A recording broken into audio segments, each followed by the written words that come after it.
Muito bem, então eu imagino que vocês estão acompanhando esse conjunto de seminários que iniciamos esse ano, né? Esse aqui então é o terceiro, né? A proposta é justamente uma vez ao mês, a gente se reúne às quintas-feiras, num calendário que já está pré-estabelecido, e para discutir um texto por vez, né? A cada vez um texto dos escritos de Lacan. Muito bem, para hoje então o texto é Para Além do Princípio da Realidade. Ele é um texto de 1936, a gente poderia dizer um texto precoce de Lacan na psicanálise, né? Porque, como eu comentei da última vez, de nossos antecedentes, que Lacan realmente ingressa, né, na psicanálise a partir de 1932, o momento em que ele defende sua tese de doutorado em psiquiatria e ingressa na psicanálise. Então, esse texto de 36, digamos assim, a gente pode, né, perceber um dos primeiros textos de Lacan, não sei bem dizer se como psicanalista ou já influenciado aí, ou pela psicanálise, ou fazendo uma formação psicanalítica de um modo mais sistemático, né, na psicanálise. Então, nesse texto, então, eu diria, arrisco a dizer que seria como que um texto de época, né? Um texto de época quer dizer assim, é um texto que a gente percebe alguns avanços de Lacan para coisas que ele vai desenvolver, né, posteriormente, e a gente percebe também algumas concepções ainda mais reduzidas de Lacan, né? Ou seja, né, concepções, né, como ele vai falar do signo e da linguagem, que a gente vê que ainda estão um pouco embrionárias, né? Então, enfim, a gente tem que ler esse texto, né, tendo em conta essa data, né, essa periodização, porque isso é uma característica dos escritos, né? Os escritos, a coletânea foi publicada em 66, né? Pela primeira vez, né? Em 66, mas ele reúne textos de diversas épocas, né? Diversos anos e tal. Então a gente tem diferentes Lacans aí, né? Não diferentes em termos de uma concepção, mas diferentes em termos de percurso, né? Enfim, e acho que é interessante, esse percurso também não está delimitado em função de datas, né? Os textos não estão organizados na coletânea assim, né, por data, do mais antigo até o mais recente, né? Eu até desconheço como foi essa organização por capítulos, né? Ou seja, que texto vem primeiro, qual a ordem e tal. Isso nunca encontrei um comentário ou uma explicação que dissesse dessa organização dos escritos, mas eles não estão numa ordem crescente por data, isso não. Bom, e ele é um texto também que ele foi publicado pela primeira vez numa revista de psiquiatria que se chamava Evolution Psychiatrique, e se a gente pegar por esse título, né, Para Além do Princípio da Realidade, ele é um título que talvez inspira uma obra de Freud que vocês conhecem, né, que é o Para Além do Princípio do Prazer. Estava esquecendo de passar aqui a presença. Aqui, por favor. O texto Para Além do Princípio do Prazer, de Freud, né, é um momento importante da obra de Freud, 1920, quando Freud justamente ele vai pensar que existiria, né, alguma coisa que estaria para além do princípio do prazer. Quer dizer, aquela primeira teoria de Freud do prazer e tal, não dava conta, né, de explicar os fenômenos clínicos, e Freud pensa um para além do princípio do prazer. Aqui Lacan está pensando um para além do princípio da realidade, e não que ele vai confrontar aqui no texto o princípio do prazer com o princípio da realidade, não. A primeira vez que eu li esse texto, eu até pensei que eu fui com essa expectativa, mas não se trata disso, né? Ele vai falar, de um certo modo, de uma crítica à realidade, de uma certa crítica de uma concepção de realidade, né? E pensar, então, justamente esse para além do princípio da realidade. Bom, a gente poderia rapidamente dizer o que é, então, o princípio da realidade, né? O Freud, num texto chamado Os Dois Princípios do Funcionamento Psíquico, ele fala, então, de dois princípios que comandariam o psiquismo. O princípio do prazer e outro, o princípio da realidade, né? O princípio da realidade é um princípio que vem a pôr limite no princípio do prazer, ou, digamos assim, o princípio do prazer como uma tentativa de satisfação. O princípio da realidade vem dizer, bom, como que essa satisfação na realidade é possível, quais são as suas possibilidades, os seus limites. Então, o princípio de realidade, ele vem a situar na realidade o princípio do prazer, até onde esse princípio do prazer poderia acontecer na realidade, né? Digamos assim, esse é o norte, né, e que regula aí os dois princípios do prazer e da realidade. O Freud fala também nesse texto que o princípio da realidade é como que cria uma certa proteção no princípio do prazer. Ele dá um exemplo como se uma nação tivesse muitos minérios a ser explorados, né?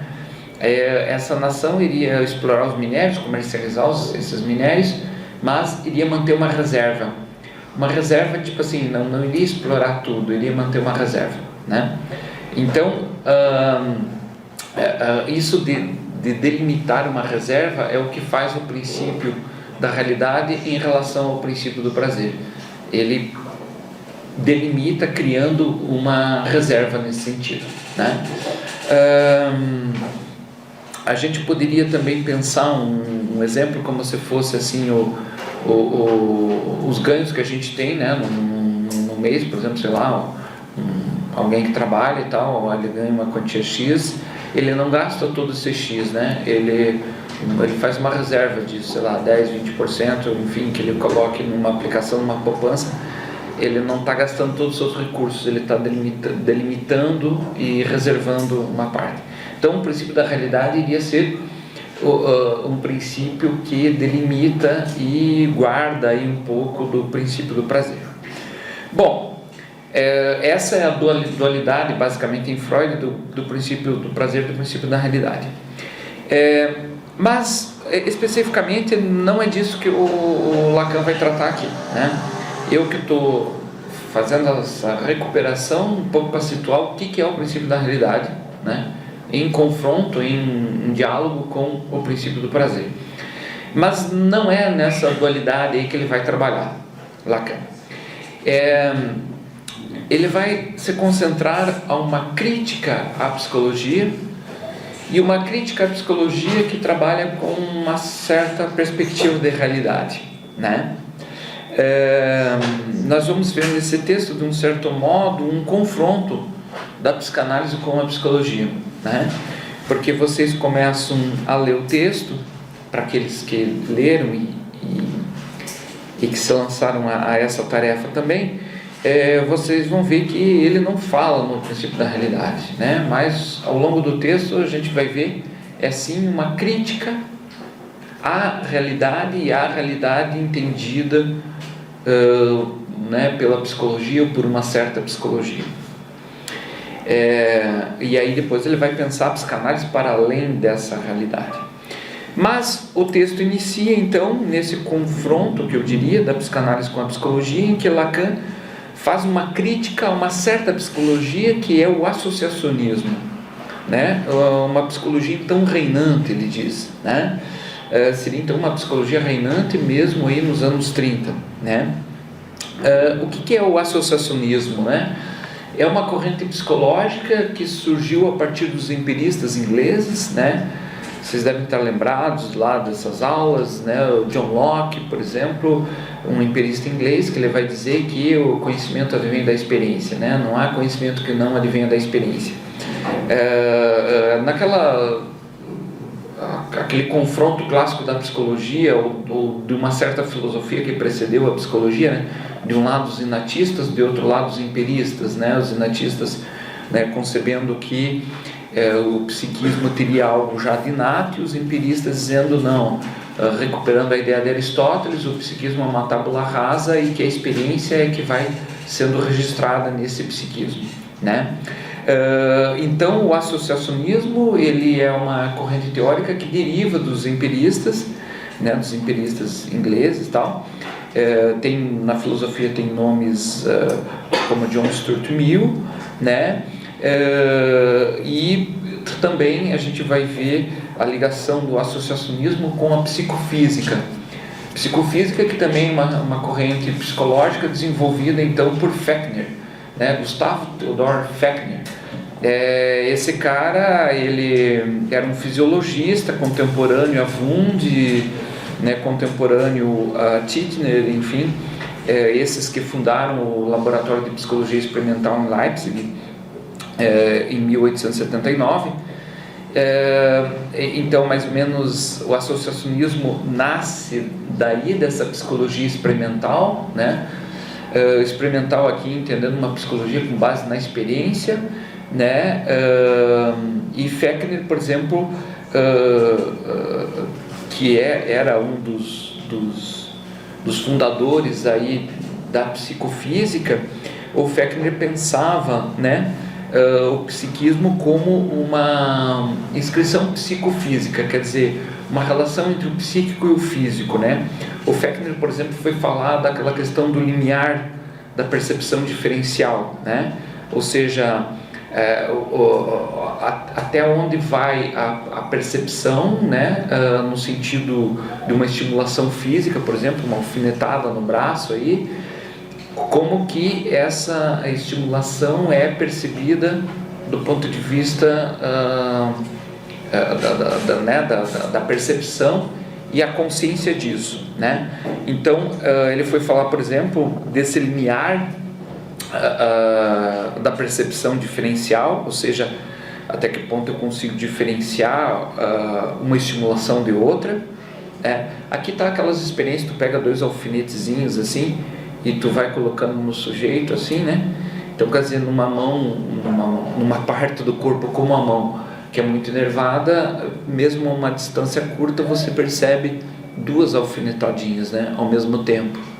Mas numa parte, sei lá, como na perna ou o braço, que não é tão inervada assim, tem um limiar de percepção, né? Ou seja, quando os 2 alfinetinhos se aproximam, você só sente uma fisgada e não 2, né? Então, esse limiar de percepção que o Fechner dizia e a consciência que temos dele, né? Bom, a psicofísica, então, ela deu uma base para o associacionismo. O associacionismo é essa corrente teórica que o Lacan começa a criticar aqui, né? Uma nota do rodapé também sobre o Fechner, ele teve uma certa aproximação com o início da psicanálise, porque ele falou em algum momento alguma coisa sobre um princípio do prazer, né?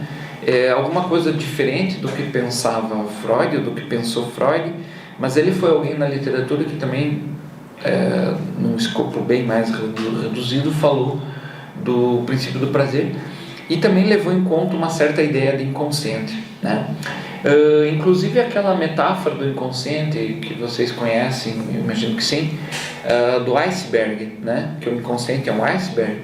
Essa metáfora muitos atribuem a Freud, e essa metáfora não é freudiana. Se você procurar em toda a obra de Freud, você não vai encontrar essa metáfora do iceberg. Justamente essa metáfora era de Fechner, né? Ele pensava então o aparelho psíquico dessa maneira, né? Em que o inconsciente é a parte submersa, né? A linha ali seria a água, né? E a consciência, então, a parte que emerge, né? Ou seja, como no iceberg você vê em cima da água, você vê apenas uma ponta, né? Um bloquinho de gelo, mas esse bloco de gelo ele tem toda uma base maior e mais ampla, né? Enfim, justamente isso que derrubou não, mas naufragou o Titanic, né? Ou seja, era uma parte mais abaixo que bateu no casco, né? Bom, e ele então falou dessa metáfora do iceberg, né? E é uma metáfora que às vezes as pessoas atribuem a Freud ou pensam que isso é do Freud e não é do Freud. E não é do Freud porque, não só porque não é dele, mas porque nós psicanalistas também discordaríamos um pouco dessa metáfora, porque o inconsciente não é das profundezas, né? O inconsciente não é aquilo que está submerso, né? Muito pelo contrário, o inconsciente ele se mostra justamente na superfície, né? Um ato falho, por exemplo, que no ato falho surge o inconsciente, e esse ato falho ele vem na superfície da linguagem, né? Ele está ali na crista do discurso, né? Não é algo submerso. Se o inconsciente tem alguma coisa de submerso, é justamente a parte que não sabemos dele, né? A parte desconhecida. Mas aí, como disse o Freud no artigo Inconsciente, do inconsciente só sabemos através das suas formações, dos seus derivados. Então, essa parte do inconsciente que está submersa, essa aí é hipotética, a gente supõe que ali tem um inconsciente, mas não é com esse que trabalhamos, porque esse é uma hipótese, é uma suposição. O inconsciente com o qual operamos é o inconsciente que está à tona, emerge de algum modo, né? Emerge no ato falho, emerge no sintoma. O sintoma também, né? Você tem um petit aí no meio da rua, tá ali, né? Tá na superfície da coisa, tá muito visível, né? Tá como se fosse a ponta do iceberg, tá visível, né? Os nossos sintomas, por mais que o neurótico e principalmente os obsessivos tentam esconder o sintoma, tornar uma coisa secreta, a tendência do sintoma é se publicizar, né? A tendência do sintoma é vir a público. Se ele ficasse uma coisa escondidinha lá, que só os mais íntimos das minhas relações soubessem dos meus sintomas, quase que não precisaria tratar, né? Ficaria um segredo de Estado lá entre eu e os meus próximos e não precisaria tratar. Justamente os efeitos desse sintoma na minha relação com o público, na minha relação com os outros, né? O público que eu estou tomando aqui é o externo, que não sou eu, né? A parte externa. Então, ou seja, não só essa metáfora do iceberg não é freudiana, como no sentido que Freud, não foi Freud que disse isso, como também a própria ideia que está ali presente não é uma ideia que consideramos válida. Bom, mas Fechner então foi esse personagem interessante, né? Uma vida também bem interessante do Fechner. Ele vivia depressivo, com 40 anos, 40 e poucos anos, foi afastado da universidade porque estava muito depressivo, mas morreu com 80 e poucos anos, né? E produziu alguma coisa, mas fora da universidade, estava aposentado da universidade. Bom, e ele deu base então, ou a psicofísica mais exatamente, à teoria associacionista, né? Que Lacan diz, a teoria associacionista é dominada sobre a função do verdadeiro, ou seja, uma teoria que trabalha com uma perspectiva do verdadeiro. É aí que vem a questão da realidade também. Essa teoria se apoia sobre dois conceitos: o conceito de engrama, o engrama então, os dois conceitos mecanicistas de algum modo. É o conceito de engrama, que é uma impressão, um traço fisiológico que marca o psíquico. Aí a gente vê a relação da psicofísica, né? Um traço, uma impressão fisiológica que marca o psiquismo. E o segundo conceito é a ligação associativa, baseada na experiência dos elementos mentais em associação entre eles. Então, ou seja, por um lado, o engrama como sendo essa impressão, esse traço fisiológico no psiquismo, meio que marcando então o psiquismo, um conceito, e o outro conceito que esse traço faz associação com outros. Por isso, então, o termo associacionismo, né? Veja que, então, a base do associacionismo é uma base que ela tem o empirismo, né? Esse empirismo lá do John Locke, né? Como base. Porque as associações de ideias, elas estariam, segundo o associacionismo, alicerçadas justamente no empirismo. Ou seja, a relação empírica é que dá condições, então, para essas associações de ideias. Uma das frases do John Locke era justamente essa: nada está no intelecto que não tenha sido abordada antes pelos sentidos. Então, nada estaria no intelecto, na cognição, ou mesmo se a gente pensar não em termos cognitivos, mas em termos do psiquismo, nada estaria no psiquismo que não esteja antes nos sentidos, que não tenha atravessado antes, né, pelos sentidos. Então, quer dizer, não podemos desenvolver alguma ideia sem que essa ideia não tenha um registro em termos de percepção, que não tenha passado pelos sentidos. Veja a frase novamente: nada está no intelecto que não tenha sido abordado antes no sentido. Isso aqui já é uma tradução da frase, tá, gente? No texto aqui no Lacan, nos escritos, essa frase está em latim e sem tradução ali, né? Então eu fiz uma tradução do Google aí. Obrigado, Google, por essa belíssima tradução. Eu não sei até que ponto ela é adequada, mas me parece que sim, porque eu fui consultar. Você também fez esse... Coincidiu. Certo. Mas a ideia é essa, a ideia é de que nada está no intelecto, no psiquismo, que não tenha passado antes pelos sentidos. Bom, isso dentro de uma teoria empirista, dentro de uma teoria associacionista, teria relação, porque então é uma teoria que tem como base a realidade. Vejam, é como se fosse um percurso, então, né? Há uma realidade, há uma percepção da realidade, e há depois uma associação dessa percepção em termos de ideia. Então, para esses teóricos aí, né, tanto o Fechner da psicofísica ou os teóricos do associacionista, que Lacan diz que então é uma psicologia reinante mesmo nos anos 30, para mim, o meu conhecimento pareceria que isso seria um pouco mais anterior, né, ainda no século XIX, mas não, Lacan diz nos anos 30, 1930, enfim, 36, que é a data desse texto, seria ainda uma psicologia reinante.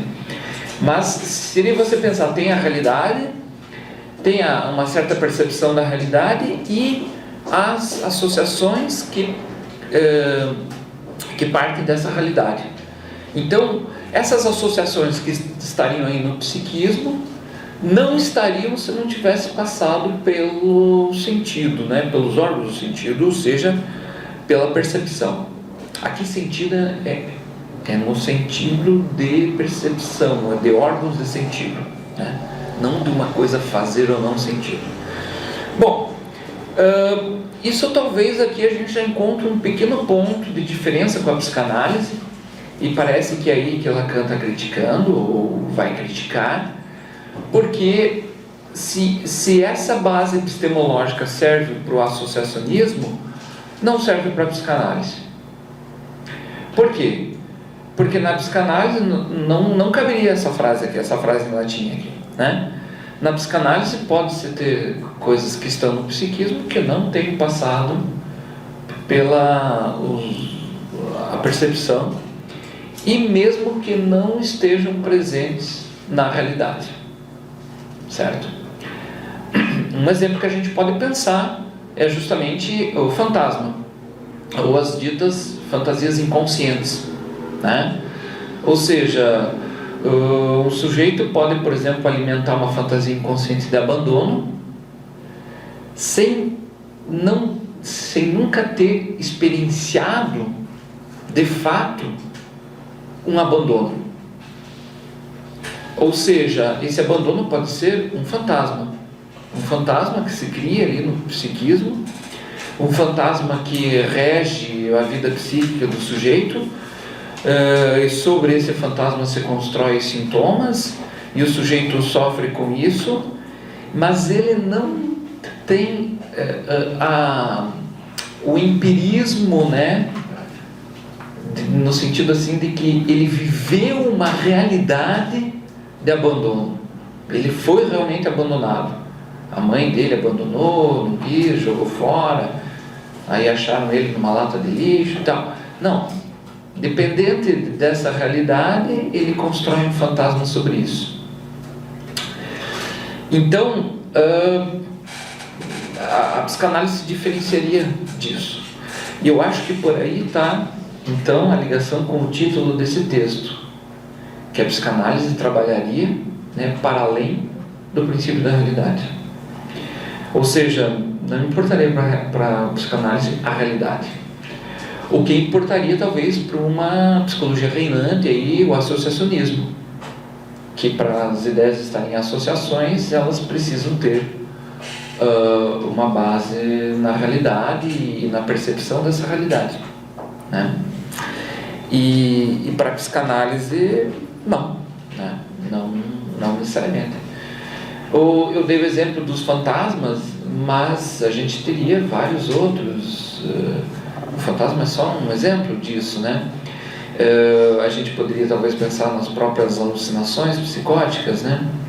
Em que o sujeito alucina vozes e ele ouve vozes, e esse ouvir, essa escuta, ela é muito real, do qual o sujeito não duvida que essa voz seja real, né? Ele não duvida, ele tem certeza de que estão lhe dizendo aquilo que ele está escutando. Ele não tem dúvidas disso. Inclusive, a alucinação faz com que essa percepção fique alterada, né? Mas essas vozes não estão na realidade, né? Não tem ninguém dizendo aquilo para ele. Não tem um sonoro aí presente, um sonoro pensando em termos de um estímulo acústico, né? Então, se trabalhamos com a psicose, trabalhamos para além de um princípio da realidade. Trabalhamos para além de uma realidade.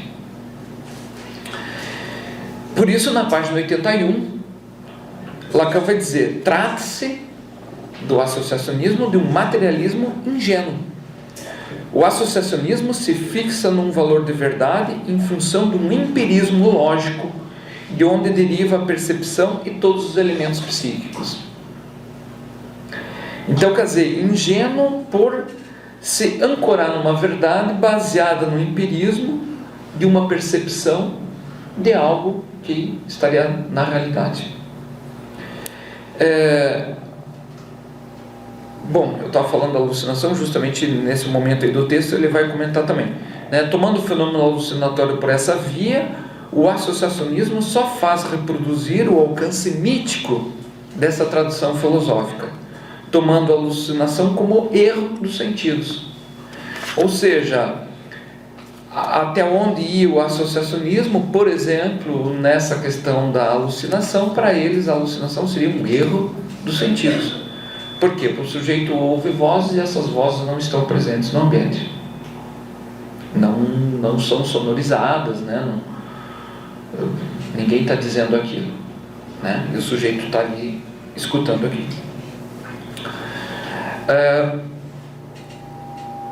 Nesse sentido, então, a função do engrama, né? Esse um dos conceitos fundamentais aí, do engrama, que é essa impressão psíquica, a função do engrama remete a tudo que se pode ter, desde o biológico, o fisiológico, o perceptual, o psicológico, né?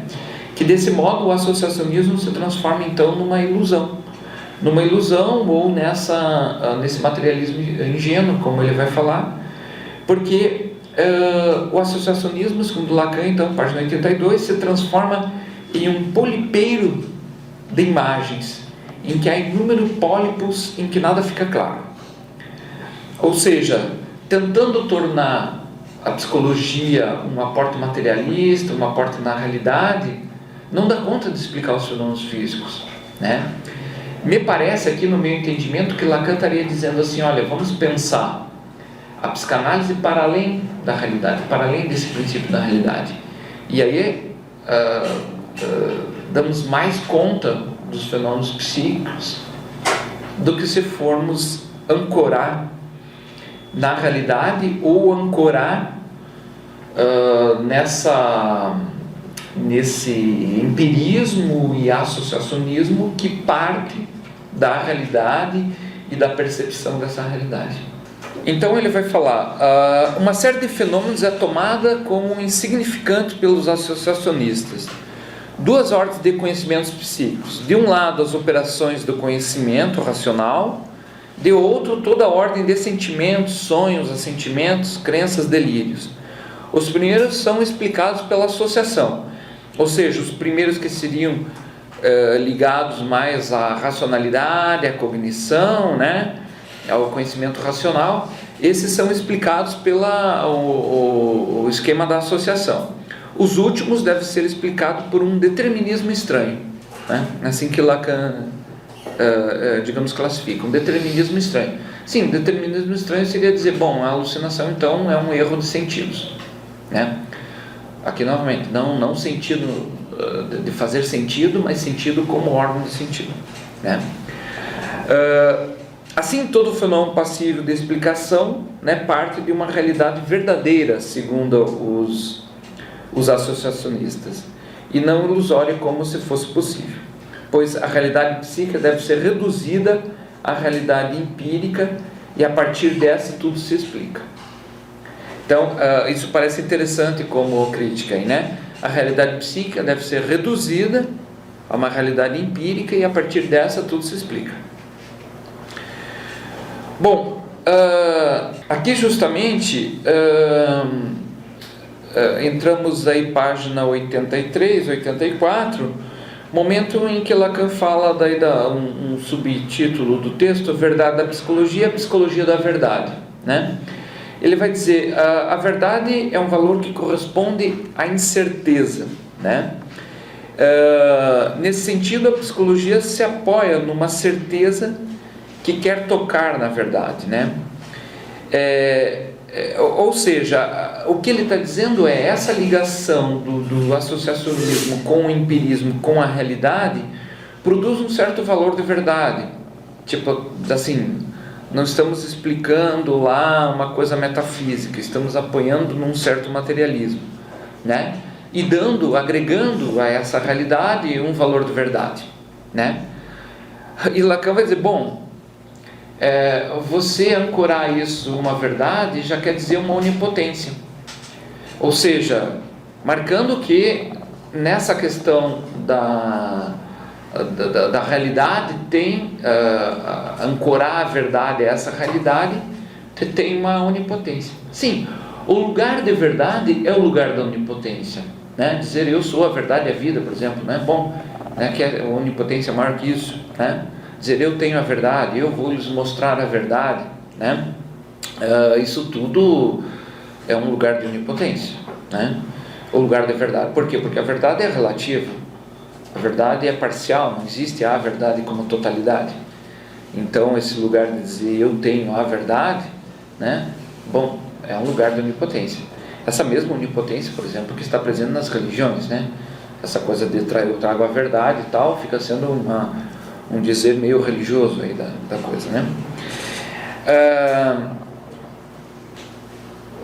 E a psicologia, então, aqui né, também a crítica de Lacan, e a psicologia tentando se colocar ou se filiar aí num cientificismo, né?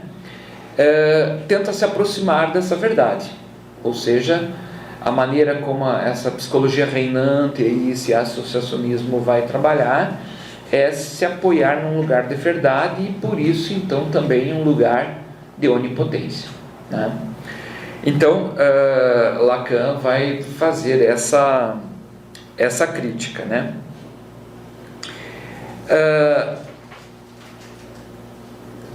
Entramos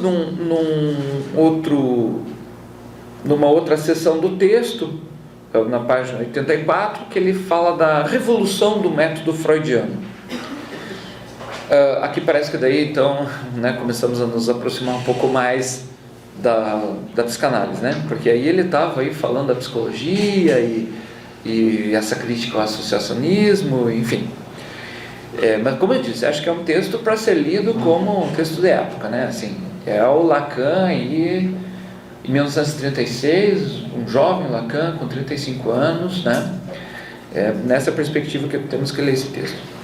Bom, e ele vai dizer, o método freudiano então diz respeito à experiência própria do sujeito. Ou seja, a experiência própria do sujeito é sim, nós vamos basear na experiência do sujeito, mas não nessa ancoragem com a realidade, né?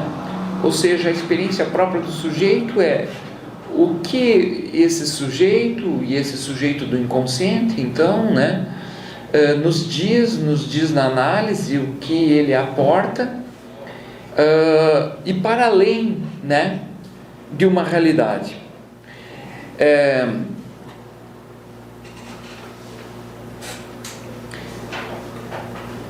Na página 85 ele vai dizer, a experiência analítica, que também ele coloca como experiência, né? Se você pensar o empírico como experiência, sim, é claro, dentro das duas concepções lá iniciais, né? Aquilo que eu comentei antes, né? Essas duas concepções que dominam uma filosofia aí, né, que influenciou o nascimento da psicologia, os empiristas e os inatistas, né? Digamos, se nós tivermos que situar a psicanálise num desses lugares, acho que com certeza, não sei, para mim a psicanálise seria empirista, né? Quer dizer, ela não é uma concepção inatista, né? Não é uma concepção de que o sujeito já nasce ali com as suas questões, né? Uma concepção genética, geneticista, inatista, como um organismo já dado, né? Com certeza, os fantasmas, como eu falava antes, as alucinações, as estruturas, sejam neuróticas, psicóticas, perversas, enfim, tudo isso vai se estruturar no sujeito e se estrutura a partir de um empirismo, né? A partir de uma vivência do sujeito, não está dada antes. Então, a gente pode pensar que sim, a psicanálise é um empirismo, mas é um empirismo talvez diferente desse que Lacan está criticando, porque se empirismo quer dizer as experiências do sujeito, essas experiências dizem respeito a um sujeito do inconsciente, né? E nesse sentido não são experiências com a realidade necessariamente, ou não são necessariamente experiências com a realidade, não são experiências com uma dada realidade, né? Digamos, experiências que se podem construir aí na fantasia, que se podem construir independente da realidade. Na página 85, Lacan diz então, a experiência analítica, que também a gente pode dizer a experiência da clínica psicanalítica, né? A experiência da análise, se faz pela lei da não omissão e pela lei da não sistematização. Ou seja, não omissão, no sentido que não se faz uma análise em omissão, não se faz uma análise assim em segredo. Isso é muito interessante, né? Alguns pacientes às vezes vêm e dizem, não, sobre isso não vou falar. Bom, então, podemos até dizer, então paramos aqui, né? Deixamos aqui então, né? Porque se eu não vou falar, como que vai se dar uma análise em omissão? Aposto que essa análise vai fazer efeito eu me furtando, me poupando de dizer algumas coisas. Não, né? Que o sujeito não consiga falar naquele momento, ok, tudo bem.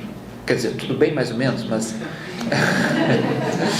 mas vamos entender que ele não está no tempo de conseguir falar aquilo, não consegue ainda dizer. né? Podemos dizer, ok, você não consegue dizer agora, ok, mas terá que dizer, hein? Não se faz a análise por omissão, né? Então a lei da não omissão e a lei da não sistematização, ou seja, nada de conhecimentos sistematizados que eu vou lá na análise falar, nada de estruturar o pensamento antes para o que eu vou dizer, nenhuma sistematização, né? Justamente esses dois princípios que estavam presentes no associacionismo, né? A sistematização, né? Então isso se separa e se diferencia da psicologia, né? E desemboca então na única lei da psicanálise, que é a lei da associação livre. A associação livre implica nessas duas coisas, não omissão e não sistematização, né?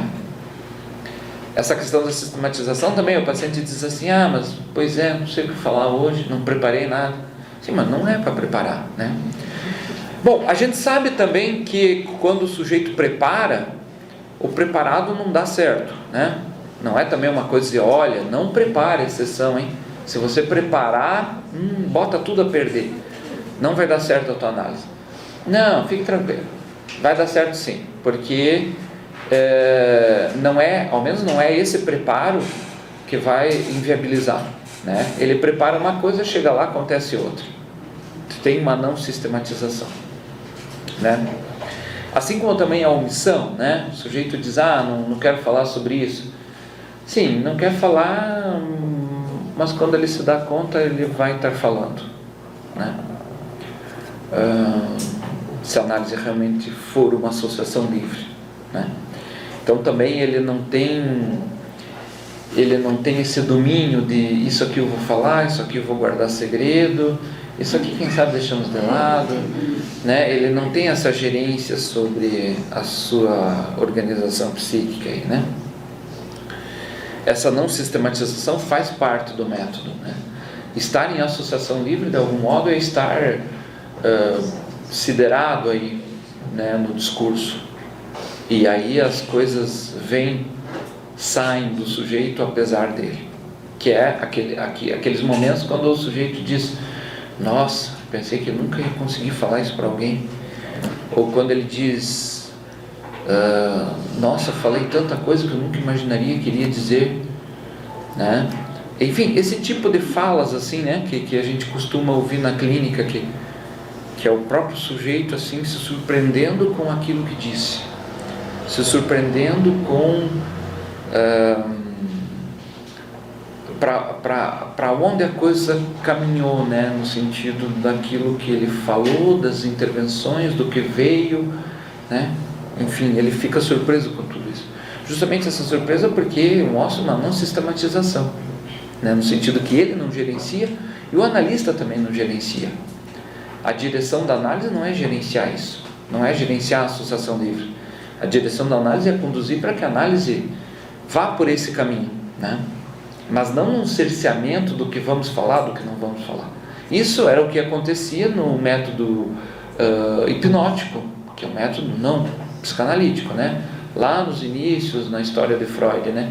Ao utilizar o método hipnótico, sim, aí o hipnotizador tem uma ingerência sobre a condução do que o sujeito vai falar, né?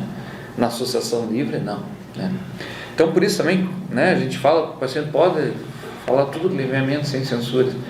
A gente tem que estar preparado, porque às vezes vem coisas que a gente está longe de esperar que ele vá dizer. Muito bem. Na página 85, 86, ele diz: o dado... Antes disso, está tudo bem, gente? Dá para seguir? Sim? O dado da experiência psicanalítica que poderá maravilhar o analista é o da linguagem, isto é, do signo. Olha que interessante, né? O dado. Em termos de linguagem, você falar dado já é uma coisa estranha. Na linguística se usa essa expressão, né? Os dados linguísticos. É horrível isso. Por quê? Porque em termos de linguagem nós não temos dados, né? Não é números, não é dados, né? Mas ele justamente usa esse dado para dizer de um dado da realidade. Ele está jogando aí com a concepção de realidade. Então, quer dizer, o dado da experiência psicanalítica, que a gente poderia dizer que não é da realidade, que poderá maravilhar o analista, é o da linguagem.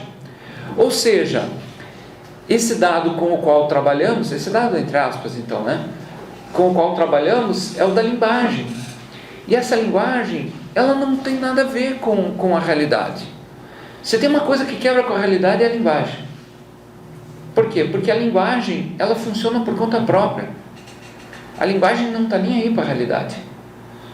Uma prova disso é a gente pensar numa série de coisas que existem na linguagem que não existem na realidade, né? Eu uso sempre o mesmo exemplo, quem já teve aula comigo, né? Mas na linguagem a gente pode falar de gnomos, né? Poderíamos fazer um seminário sobre gnomos, tal, como são esses seres, onde vivem, do que se alimentam, quais são suas crenças, tal, tal. Poderíamos fazer um seminário fantástico aí sobre gnomos. E eles não existem na realidade. Apesar de alguns malucos já terem visto. Mas assim, mas a princípio não existe nessa realidade. Então, há toda uma linguagem aí, né, possível para falar sobre isso, sendo que se isso não está na realidade. Então, é essa mesma lógica do fantasma que eu dizia antes, né? A linguagem é mítica. Na linguagem a gente pode falar dos mitos, e esse pode ser um mito também, não sei, porque são coisas que não existem na realidade. Uma mula sem cabeça, né, esses personagens do folclore e tal, né, são coisas que não existem, né, e a gente pode falar deles. A gente pode falar de Deus, né? Um dos primeiros livros aí escritos, tá, falava de Deus e tal, e não existe na realidade, né? Então, o dado da experiência psicanalítica é um dado de linguagem. Claro que não é a linguagem separada do sujeito, é essa linguagem no sujeito.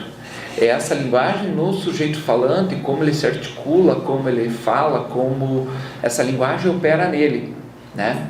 Então, evidentemente, é a linguagem do sujeito, mas que rompe com a realidade.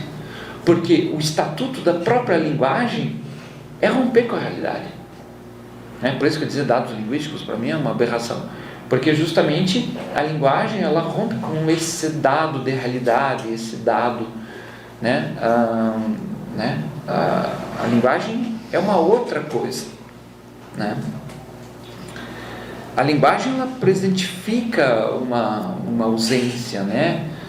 A linguagem, ela é multiforme, né? Se eu vou dizer para vocês, né, como chegar até minha casa, por exemplo, eu posso falar isso de várias maneiras, né? Eu posso dar o endereço da rua, eu posso explicar, você sabe ali onde tem aquela rua, dobra à direita, aí você vai ver uma casa assim e tal. Quer dizer, a linguagem, ela abre um leque enorme de opções que não se resumem à realidade. Ela até pode ter a realidade como uma referência, como por exemplo quando você vai explicar um endereço para alguém, embora que isso é coisa do passado, né? Hoje em dia com o GPS não precisa explicar mais nada. Mas vamos, né, pensar que em 1936 não tinha o GPS. Então você vai explicar algo para alguém, você vai ter dados de realidade ali, mas a maneira como você vai proceder isso, que é essa maneira linguageira, é um leque enorme de opções, né? Então esse dado de linguagem é o que nos interessa como psicanalistas. Porque justamente se o sujeito chega na análise e fala de um abandono, não se trata de verificar se o sujeito foi mesmo abandonado, não foi, vamos fazer uma investigação dos fatos, isso seria um trabalho de um detetive. A psicanálise investiga, não deixa de ser um investigador, mas investiga o inconsciente, ou seja, investiga esse fantasma inconsciente aí do abandono. O que é isso para o sujeito? O que é isso que ele está ancorando como abandono para o sujeito? Bom, estamos aqui diante daquela primeira tese de Freud, né, da teoria da sedução, né, que o Freud inicialmente pensou. Ele foi atendendo as histéricas, e todas as histéricas falando de um abuso, de um abuso sexual e tal. E ele se assustou, inclusive, com isso e parou de pesquisar, né?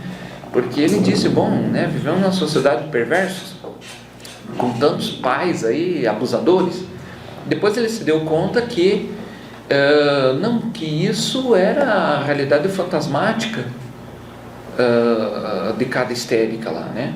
Que isso não tinha necessariamente um aporte com a realidade, né? Que se tratava então de uma realidade psíquica, né? Por isso mesmo, nessa mesma vertente também, você não adianta atender uma paciente anoréxica e mostrar um espelho para ela, dizer, olha como você está magra e tal. Uma vez eu vi um programa desses programas que a gente assiste aí, que era uma terapia que trabalhava com anoréxicas e tal, e ela deitava no chão, colocava aquela folha de rolo parda assim, e alguém com uma canetinha ia circulando todo o corpo da moça assim, né? Depois ela se levantava e olhava então para o seu corpo desenhado naquela folha, né? Para ela perceber como ela não estava gorda, obesa, e sim era magra, através dessa canetinha que circulou o corpo dela. Para a psicanálise isso não faz menor sentido, porque esse confronto, né, da realidade psíquica que essa paciente tem com a realidade ali traçada no papel, ela sabe disso. Não se trata disso, né? Se trata do que está em jogo nessa fantasia aí, né? Do que está em jogo nessa anorexia aí? Do que está em jogo nessa autopercepção aí, né? Então, quer dizer, é aí que tem que entrar. Bom, e aí o Lacan fala então que o dado da experiência psicanalítica que poderá maravilhar o analista é o da linguagem, isto é, do signo. Olha que interessante, né? Eu deixei essa partezinha final para comentar a frase em 2 blocos. Então, o dado da experiência analítica é o da linguagem, isto é, do signo. Ele está quase que equivalendo linguagem a signo. Por isso que eu estava dizendo, é um texto de época, porque nós vamos ver mais tarde, depois com o próprio Lacan, que a linguagem vai além do signo, né? Que a linguagem é composta de significantes. E entre o signo e o significante, me parece que o significante é o conceito mais chave de Lacan. Porque o que é um signo? Um signo é aquilo que representa algo para alguém. Então, por exemplo, a gente pode ter a bandeira nacional como um signo, à medida que ela representa alguma coisa para alguém, representa algo para alguém.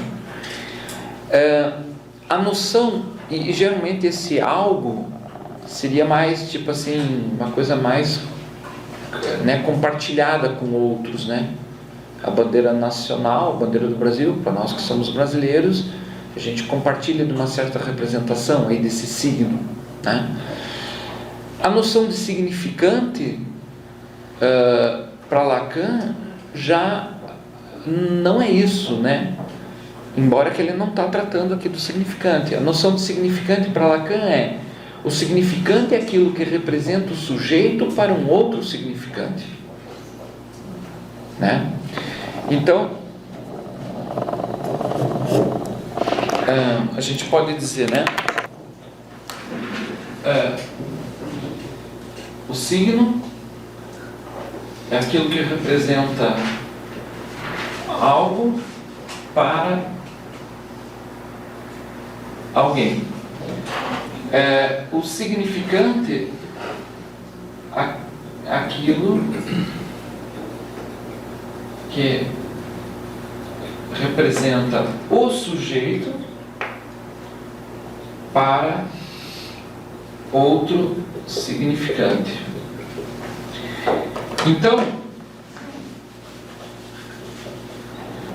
Então a noção de significante para Lacan você tem uma cadeia significante, S1, 2, 3, 4, Sn. Você tem uma cadeia significante e o sujeito é justamente aquilo que é representado por um significante para outro significante. Então, o sujeito nasce de uma forma intervalar. O sujeito não é uma categoria, digamos, ele não está numa posição de centro. Não que ele não seja uma categoria central, acho que na psicanálise a categoria como conceito, ele é um conceito, uma categoria central, sim. Mas aqui, o sujeito é descentrado, ele está deslocado, intervalar entre os significantes, o sujeito como um efeito dos significantes, porque ele é representado por um significante para outro significante, né?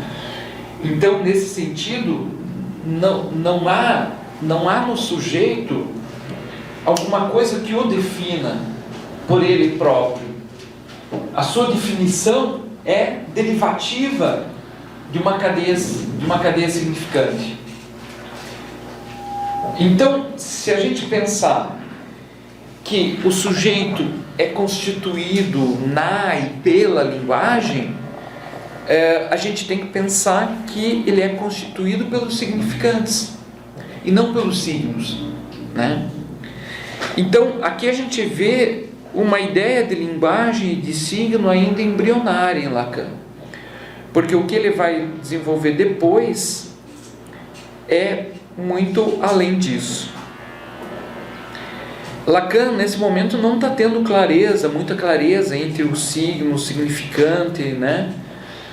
É importante que ele reconhecia o papel da linguagem, isso sim. E de um certo modo reconhecia esse papel do signo, né? Mas o seu carro-chefe vai ser o significante.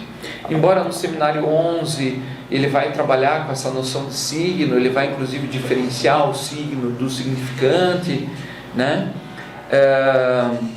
Porque, né, justamente o significante para o sujeito adquire uma singularidade, né?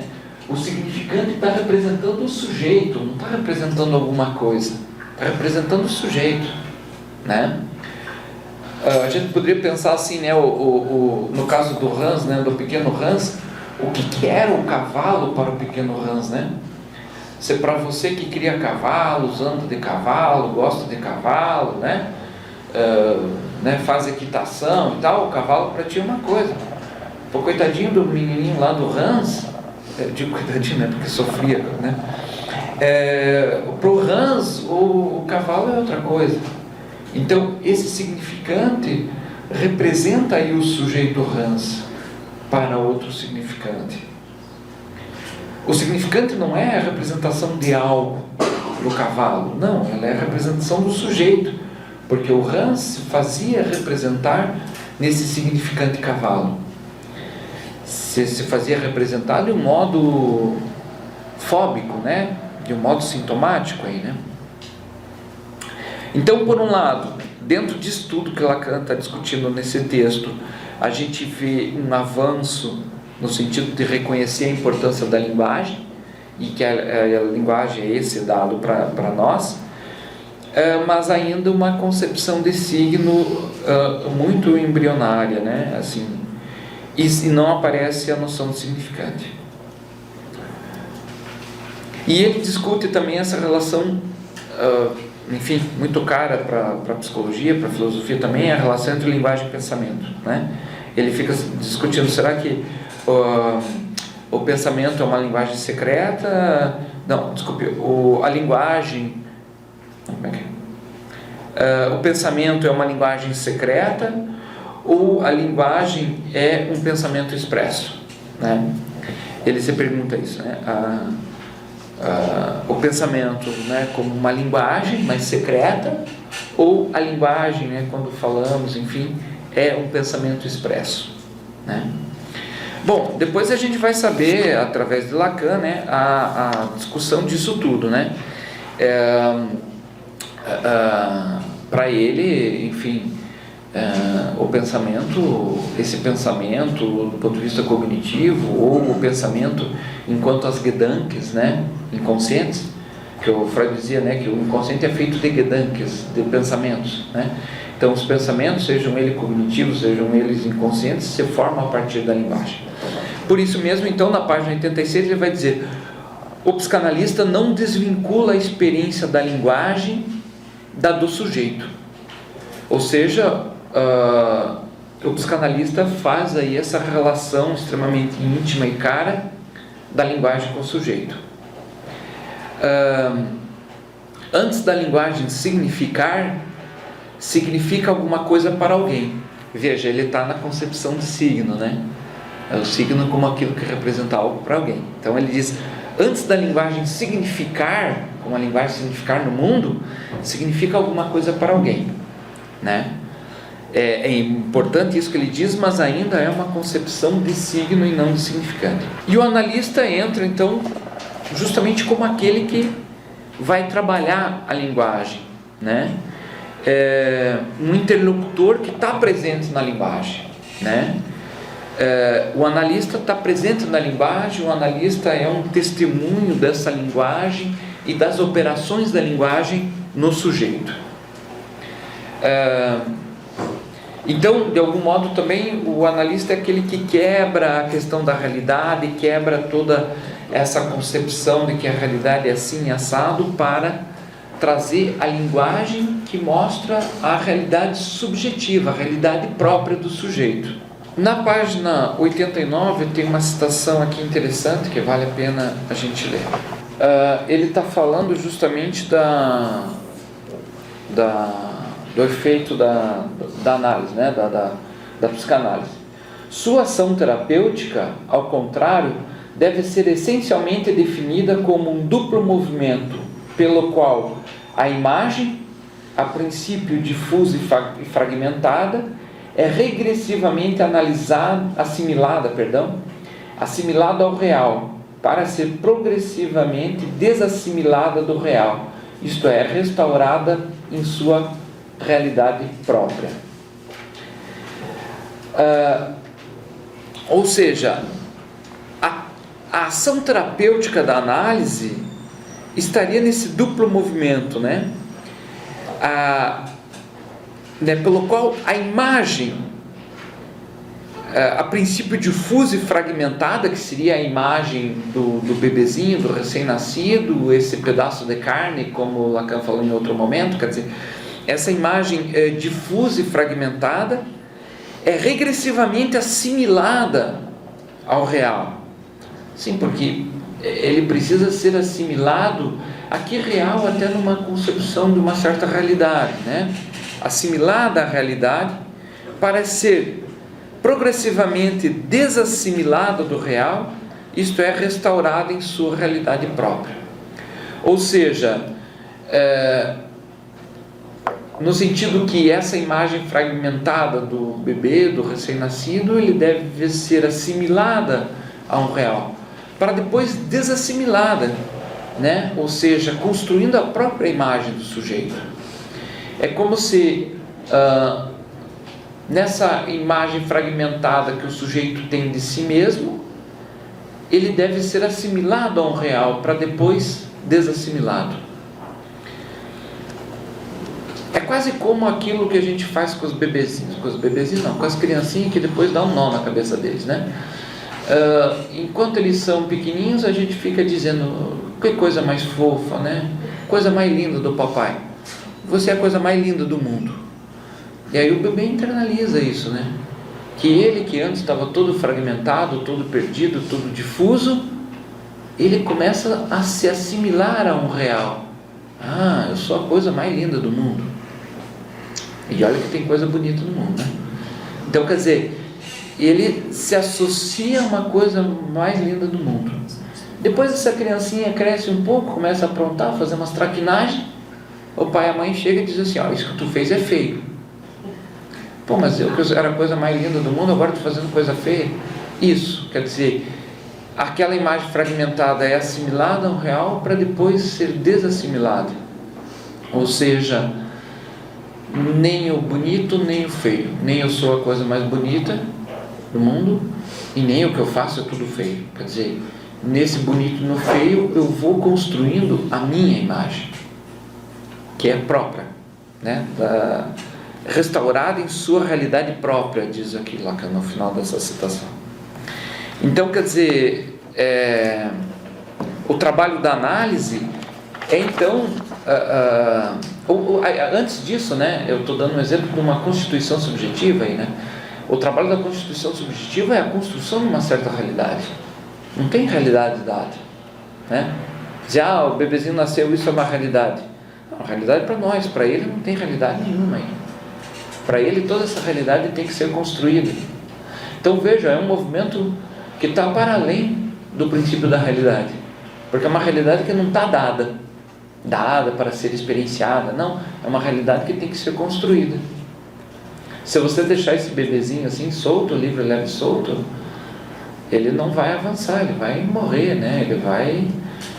Ele não vai, né, construir essa imagem de si, né? Nesse sentido, então, de que a constituição subjetiva faz isso. E, de um certo modo, a análise também vai fazer isso. Porque a gente chega na análise, a gente tem uma realidade de nós mesmos, né? Nós temos uma percepção de nós mesmos. Com o passar da análise, isso é destruído. Ou destruído não, mas desconstruído, perdão, seria o termo mais adequado, né? Quer dizer, nós desconstruímos essa realidade para construir outra, né? Se eu entro na análise, né, se eu saio da análise da mesma forma que entrei, na minha auto-percepção, quer dizer que essa análise fez muito pouco efeito aí. Então, quer dizer, a análise mexe com o sujeito e mexe também com essa percepção que temos sobre nós, né? Mexe com a nossa realidade, interfere nela. Então, a psicanálise estaria longe de ser como essa psicologia ingênua aí do associacionismo, né? Veja que ela pensa algo para além da realidade, para além desse princípio da realidade. Nesse sentido, então, construindo uma outra coisa, né? Por isso mesmo, então, na 91 ele vai dizer a natureza do homem é sua relação com o homem, né? Ou seja, é nessa relação com o homem que podemos construir uma realidade, não é dada, não tem um dado da realidade. Bom,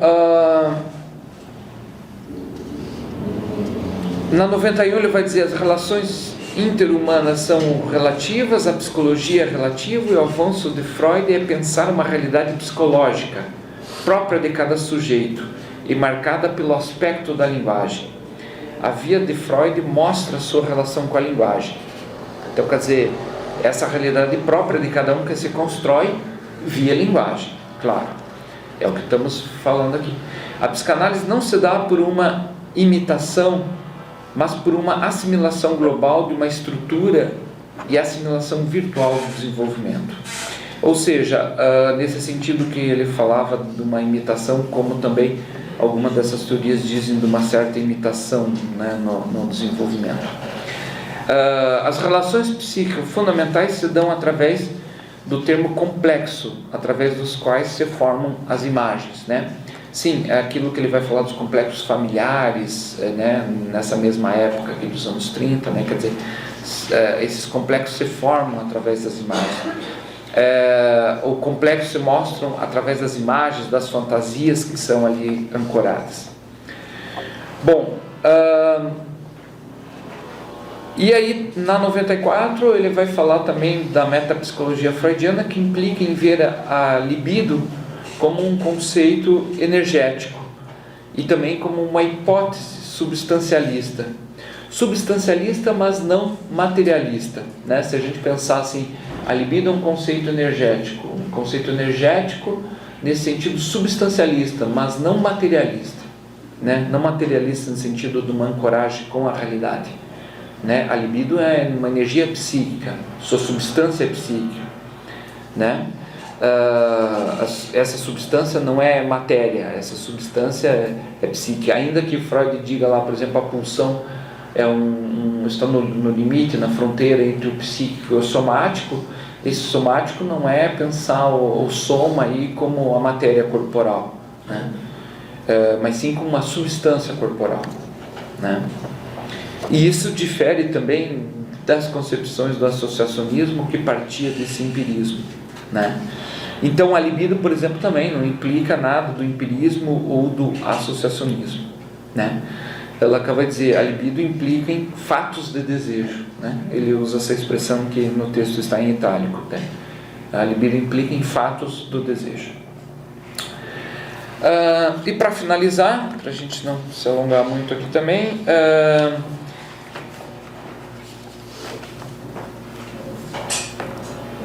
ele vai trazer duas questões na última página desse texto. Aqui se colocam duas questões, através das imagens, objetos do interesse, como se constitui essa realidade em que se concilia universalmente o conhecimento do homem, através das identificações típicas do sujeito, como se constitui o eu, onde é que ele se reconhece. Quer dizer, ele está se perguntando sobre essa realidade que constitui o sujeito. A essas duas questões, Freud novamente responde de passagem no terreno metapsicológico. Ele formula um princípio de realidade, cuja crítica em sua doutrina constitui o final de nosso trabalho. Mas antes devemos examinar que contribuição trazem, no que tange a realidade da imagem, as formas do conhecimento, as pesquisas que, com a disciplina freudiana, concorrem para a nova ciência psicológica.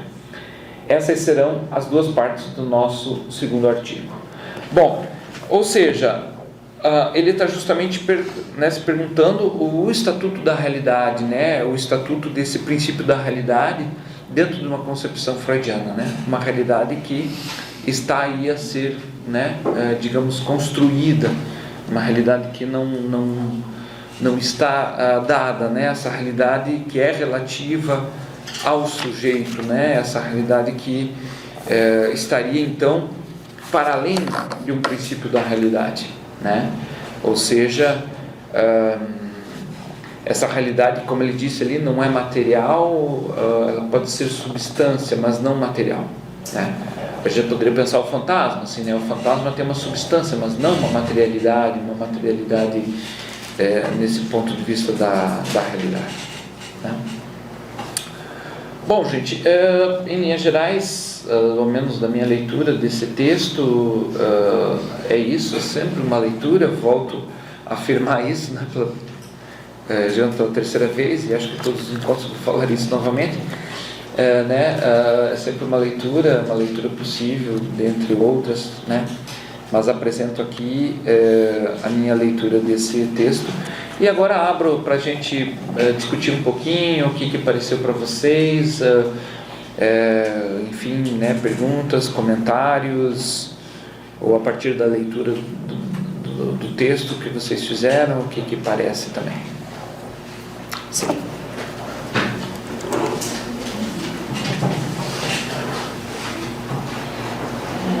Obrigada, Maurício, mais uma vez, pela explanação. Quando o Lacan traz a questão do signo, eu não sei se me veio à cabeça aquela questão da letra e da carta. Ok. De novo, né? Claro, é aquilo que você traz, né? Num momento ainda muito precoce do Lacan. Mas essa questão, né,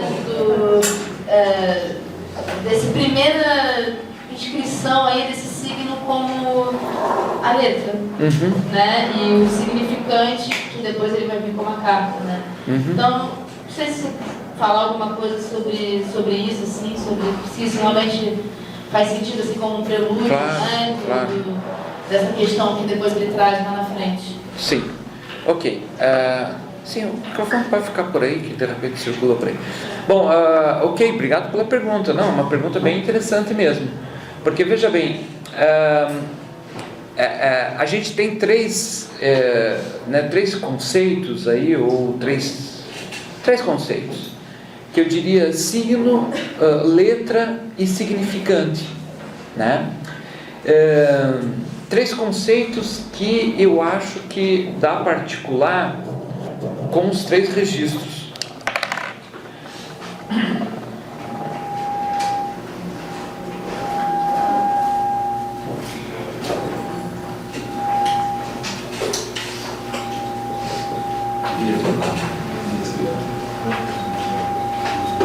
Dá para desligar.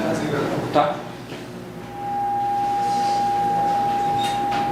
Eu colocaria dessa maneira: a letra no real, o significado no simbólico e o signo no imaginário. Por quê? Porque a letra justamente é aquilo que é esvaziada de significante, né? Se você pegar uma letra qualquer, né? A letra A, por exemplo, né? Você vai no dicionário, o primeiro verbete do dicionário, né? É justamente a letrinha A. E o que tu encontra como definição? A primeira letra do alfabeto, né? Ou seja, o que define a letra A no dicionário é ela própria. Todas as outras palavrinhas que tu for procurar no dicionário remetem a outras palavras, né? Tu vai procurar, sei lá, a palavra árvore no dicionário, ela vai dizer, bom, é um vegetal, assim. Ela remete a uma outra coisa. A letra A remete a ela mesma. Isso dá uma ideia daquilo que Lacan falou, que o real, ele é por si. Ele é por si, ele não remete a uma outra coisa. Então a letra não remeteria a uma outra coisa. A letra seria por ela mesma, né? E se você pensar de que ela é esvaziada de sentido, né? A letra A significa o quê, né? Significa nada, tem um vazio aí de sentido, né? Tanto é que quando a gente está no telefone ditando um código, uma reserva de avião para alguém, a gente tem que ancorar alguma palavra, algum significante à letra, né? Aqueles códigos tudo letra e número, né? Você tem que dizer A de América, B de Brasil, né? Senão a pessoa confunde tudo lá do outro lado da linha, né? Então, a letra teria um estatuto real. O significante no simbólico, por conta disso que estamos falando, de todo um mecanismo de representação do sujeito aqui, né? Esse mecanismo de representação do sujeito, acho que é próprio do significante, né? O significante, acho que tem essa constituição simbólica, e o signo do imaginário, porque o signo ele busca uma completude, né? O signo, na medida que representa algo para alguém, ele é mais assim, ele busca uma totalidade. No fundo não há essa totalidade é muito ilusória, mas o signo, digamos, o signo é o que, digamos, a comunicação estaria aí presente no signo, né? Como um elemento de união, assim, né? Então, o signo imaginário. Mas isso como eu estaria dispondo aqui. Agora, quando você traz a questão da carta roubada, e aí essa palavrinha letra em francês, que é lettre, e lettre ela tem uma dupla acepção, né, que é letra e carta. Aí eu acho que no seminário da carta roubada, que foi justamente o seminário que inaugura os escritos e inaugurou esse nosso espaço aqui, no seminário da carta roubada, eu acho que Lacan joga com as duas coisas. Joga com a letra como um real, então a carta como letra e aí como um real, e joga com a carta como carta, né? Quer dizer, ele pega a lettre e pensa a lettre como letra, então nesse real, e também ele joga com a lettre como carta. Porque a carta não seria do real. A carta circula. A carta simbólico também. Exatamente. De quem olha. Exatamente. A carta produz sentido, né? Uma carta é cheia de sentidos, né? O real forclui o sentido. Então a carta não seria real. A carta circula de mão em mão, a carta é lida, né? A carta tem um remetente, um destinatário, tem uma mensagem que circula entre um e outro, tem uma transmissão de uma coisa para outra. Ainda que seja a carta, no conto da carta roubada, que a gente lê o conto e a gente nunca sabe qual era especificamente o conteúdo da carta, mesmo assim, a simples circulação da carta já produz uma circulação de significante.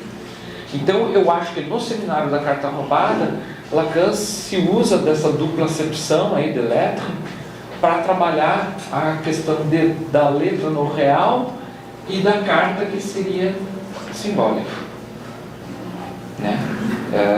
Eu acho que tem essas duas questões, né? Mas mais tarde vai aparecer muito a ideia de letra ligada ao real, né?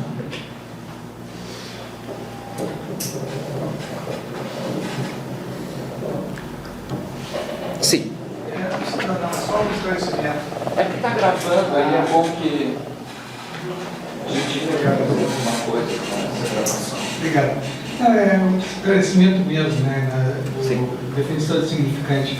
Aquilo que representa o sujeito para outros significantes.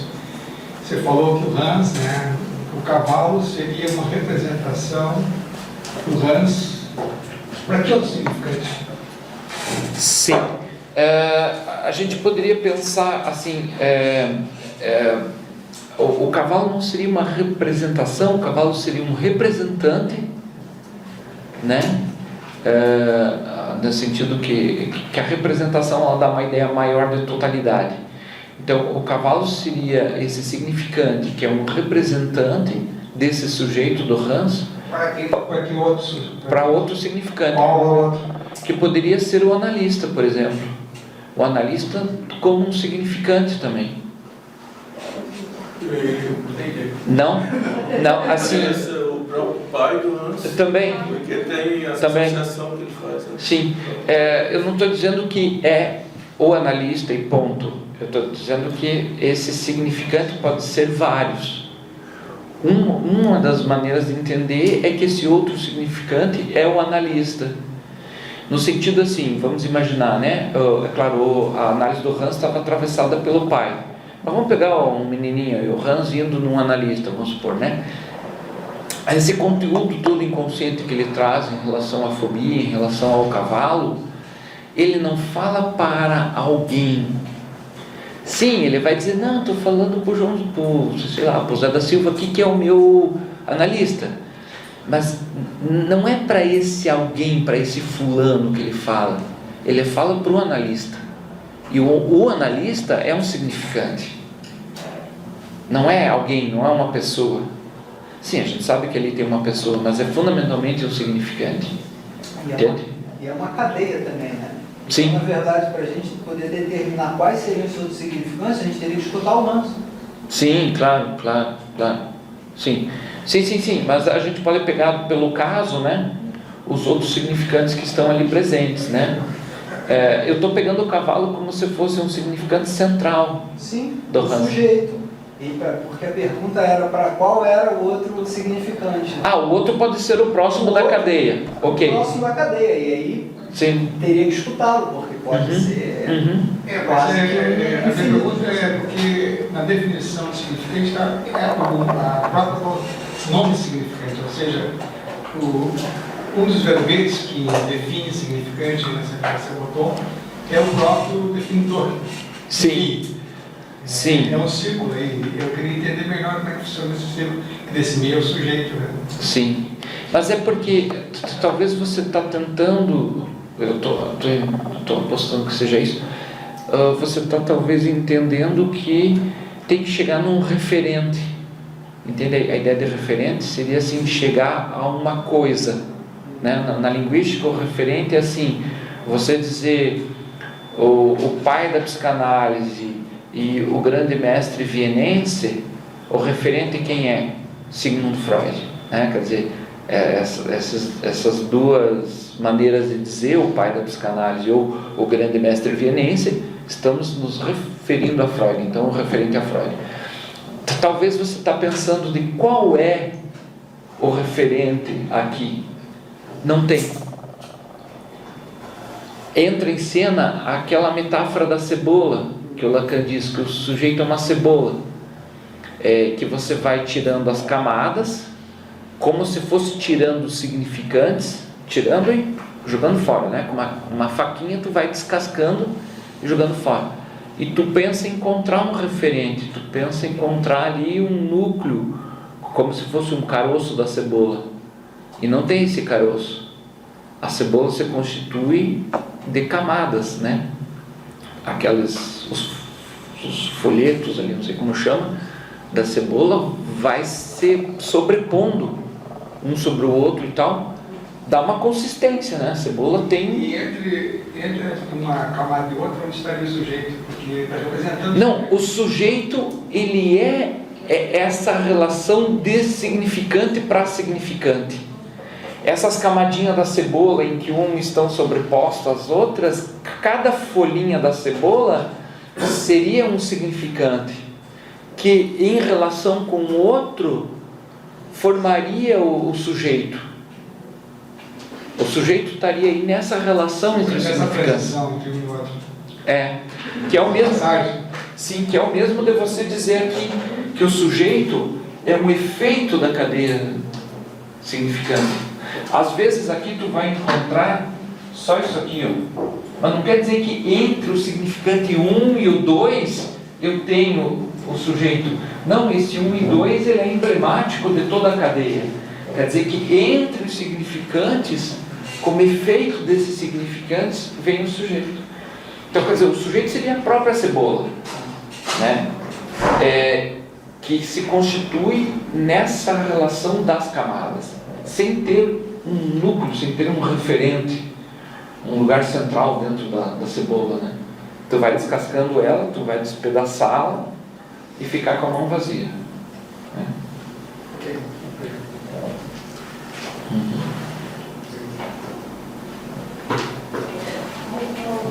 Só para continuar, porque eu também tenho um pouco de dificuldade nisso, para entender assim, ver se eu entendi direito. Então, se eu pegar uma família que tem 2 crianças, o que aquele pai é significante para aquele filho, para aquele outro filho, é diferente, e aquele quarto representa para aquela criança e para aquela, é diferente, e aí vai se constituindo diferentes sujeitos, pelas significações diferentes que essa mesma família cria para os dois. Claro, com certeza. Com certeza. Ou seja, essa ideia de numa mesma família, às vezes vem a ideia de gêmeos também, né? Irmãos gêmeos e tal, porque não só tem uma mesma genética, mas foram criados no mesmo momento, né? O que fazia para um fazia para o outro e tal. Isso não tem nada a ver. Isso aí é uma ilusão, assim, de pensar que isso aí vai determinar alguma coisa. Como cada um desses filhos vai internalizar isso, o efeito desse significante neles, nessa constituição, vai ser próprio de cada um. E tudo é significante, né? Desde objeto até pessoa, tudo é um significante. Pode se tornar um significante. Sim, desde que entre na linguagem. Tá. E aí entraria até o que não tem na realidade. Tá. Entendeu? E pegando isso aí que... Sim, você pega o microfone. Pegando isso aí que é o que teria na realidade, que não teria na realidade, eu queria ver aquela questão que você colocou sobre a formação do fantasma, né? Porque você citou aquele exemplo dos gnomos, né? Porque a linguagem faz referência a algo que não existiria na realidade. E você também citou a coisa de Deus, né? Em algum momento, Deus é uma coisa que não tem na realidade, né? Aí eu lembrei de uma citação que tem num livro que eu li, que diz que se Deus não existisse, seria necessário reinventá-lo. Claro. Né? No sentido de que se faz necessário ao sujeito e ao homem tê-lo como existência, né? Porque eu fiquei pensando se é possível, e talvez seja, necessário falar do fantasma também em relação à própria linguagem aparentemente concreta, não do gnomo, mas talvez desse abandono que um sujeito pode ter tido sem ter tido. Um abandono na realidade mesmo, Exatamente, você diz. porque o fantasma se constitui pelo sujeito construir um sintoma em relação a um abandono que na realidade não teria havido. Independe se houve ou não. Não é que não teria havido, independe disso. Mas é porque é muito mais concreto falar de um abandono ou falar de uma coisa teoricamente concreta do que falar de um gnomo, ou até mesmo de Deus. Eu estou querendo fazer referência a essa questão do fantasma e da ideia de criação da realidade a partir de uma coisa aparentemente mais concreta do que um gnomo. Sim. Tá, vamos ver então. Bom, em primeiro lugar, em relação a Deus, né, essa semana mesmo estava relendo no Seminário 11, que o Lacan diz, não é que Deus está morto, Deus é inconsciente. Ele fala isso no Seminário 11, né? Deus é inconsciente. Então está aí também esse aporte, aí, porque justamente li essa semana.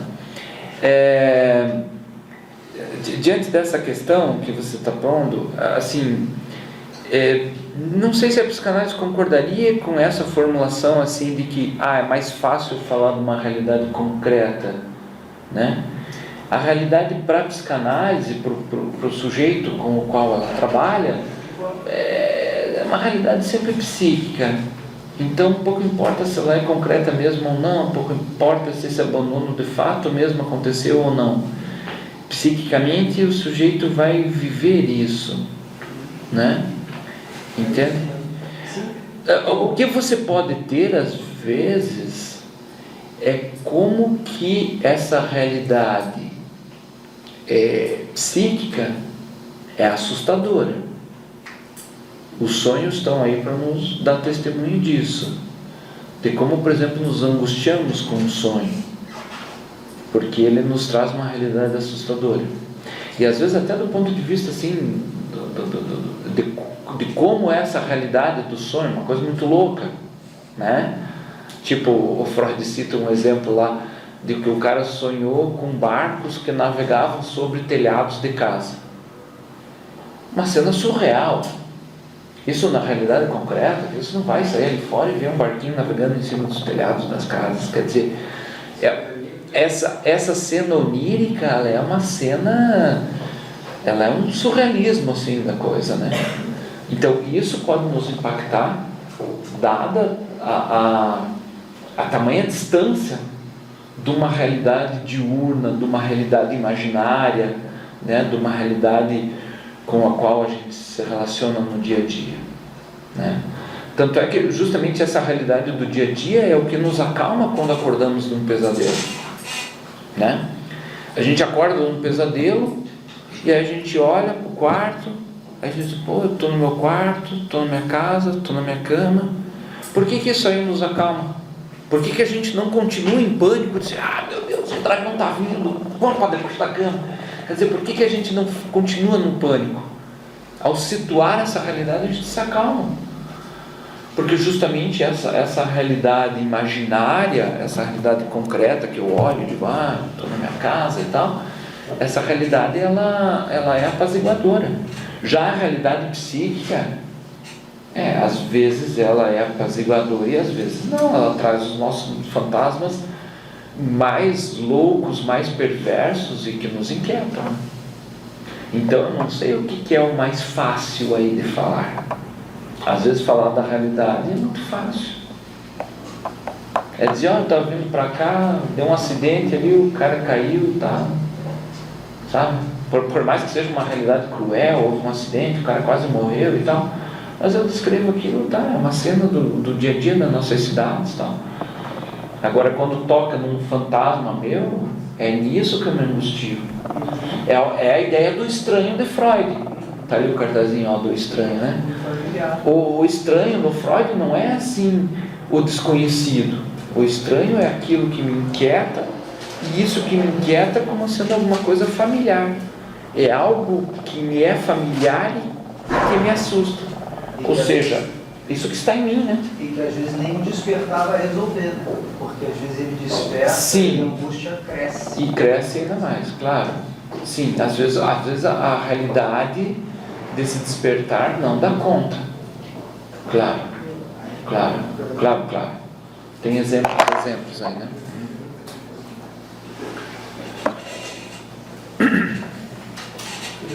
Sim, onde está?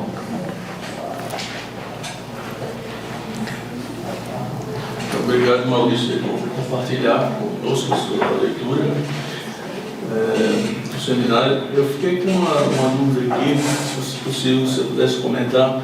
É mais uma questão teórica ali no início, quando ele está fazendo essa crítica, né, o associacionismo, né, e que ele fala o seguinte, né, ele faz uma diferença aqui entre a função do real, né, que ele diz que está relacionado a diversas escolas contemporâneas ali dessa época, né, e a função do verdadeiro, né, que Você pode dizer a página? estaria vinculado na página 82,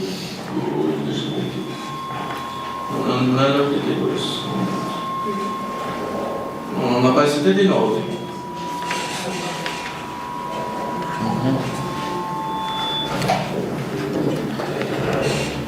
Sim.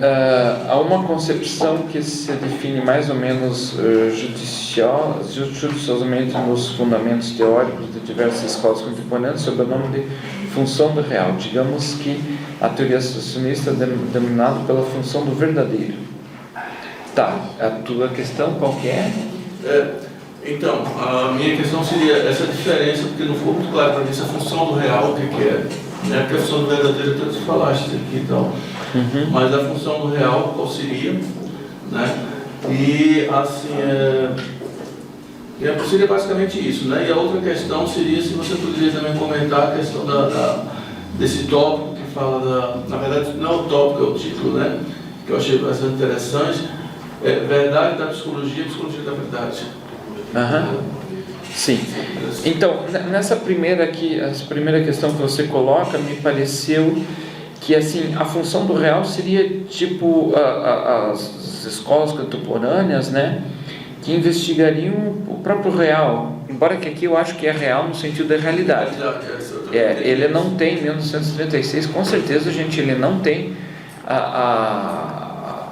os 3 registros, de pensar o real como um registro né, lacaniano e tal, isso ele não tem em 36, com certeza não. Então, acho que essa função do real é a função da realidade.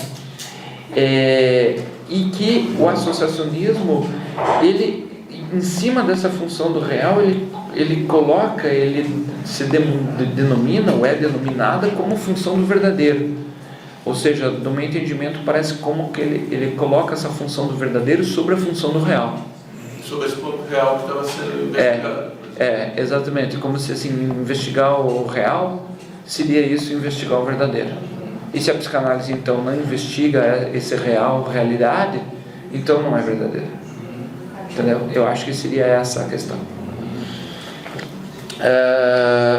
Já o tópico verdade da psicologia e psicologia da verdade, eu acho que aqui ele está jogando um pouco assim com essa questão de que a verdade da psicologia seria qual é a verdade da psicologia, né? E a psicologia da verdade seria uma psicologia que promete, supõe trazer a verdade, né? Tipo, a psicologia da verdade é, vamos fazer uma psicologia, uma teoria aí que traz a verdade. Muito próxima da onipotência, né? E a verdade da psicologia seria desmascarar isso, né? Enfim, acho que nesse jogo entre o substantivo e o adjetivo, né, as coisas mudam, né? É como dizer a boa professora e a professora boa, né? Muda aí o substantivo e o adjetivo e muda todo o sentido, né? É assim que eu entendi essa parte. Essa preocupação com a questão do real é interessante, né? Porque às vezes a gente lê um texto. Sim. Essa questão da preocupação com o real, ela é importante. Tem que ligar. Desculpe. Agora sim, foi? É tudo para cima. Registrar. Sim.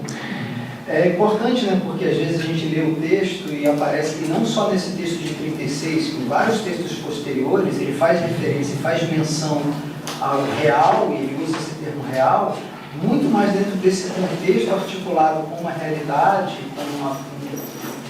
com algo que é bastante desvinculado, me parece, bastante desvinculado do conceito que ele vai construir mais tarde, né? Isso às vezes passa desapercebido. Sim, é importante marcar isso e às vezes difícil, porque veja bem, né, a gente pode imaginar para o autor isso não vem com clareza, né? Até aqui eu escrevi sobre isso, daqui para lá cá já mudou tudo. Não, tem um momento de uma certa fronteira dos conceitos, né? De que ele empregava o conceito pensando de um modo e depois aquilo mudou, então assim, para ele nem sempre estava muito claro, assim, até aqui foi isso, né? Então tem alguns textos, inclusive, que estão um pouco numa fronteira entre uma coisa e outra, que para o leitor é uma dificuldade de dizer é isso ou é aquilo, né? É isso, gente? Deu? Ok, obrigado também. E até a próxima com o estágio do espelho, eu acho que é o próximo, né? Ok? Obrigado.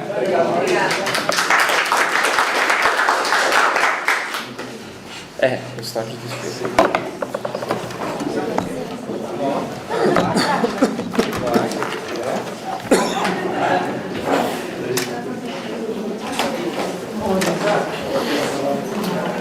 A questão da substancialidade e materialidade, eu tinha uma outra ideia, parece que foi diferente agora. Ao contrário? Porque tu colocasse a pulsão, ela fica entre o soma e o psíquico, né? Então, o psíquico é substancial, é uma substância. Pensar tudo como uma substância, pode e ser, a pulsão somática não seria o material, soma, corpo.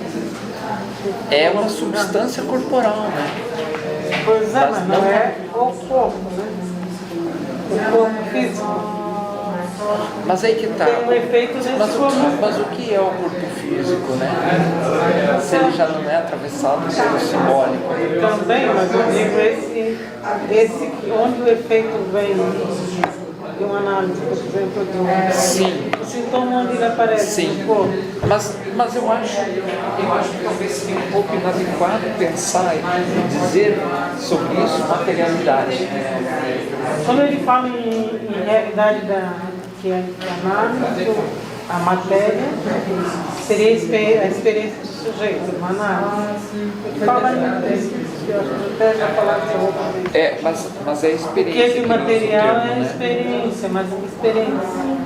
Aquela que ele conta, que é da linguagem. Aquela da linguagem.